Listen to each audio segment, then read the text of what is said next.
Hey everyone, welcome back to my channel. Today we are diving into a new super easy nail art tutorial that you can do in no time using just one product. Yep, you heard that right. Quick and fabulous. Let's jump right into the video and see how it's done. Grab your gel polish and apply a thick layer all over your nail, making sure to cover every bit of it.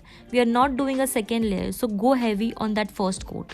Don't cure it under UV light just yet. We are gonna work our magic before that. Now grab your white gel polish or any color that stands out from your background. With this, we are gonna create a curved line on the nail just like you see in the video. Now grab your toothpick and let's add some flow to your design. Start from the white curve we made earlier. Create stroke inwards to give that flowing effect. Imagine guiding the flow inward towards the center of the nail. It's all about creating that smooth, graceful motion.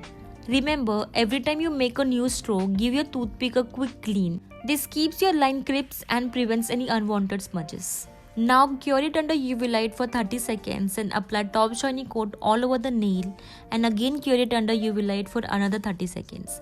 And this is how the design has turned out. If you enjoy this video, don't forget to like, share and subscribe to my channel and stay updated about more such videos in the future. Thank you so much for your support. Thank you so much for watching. See you in the next one.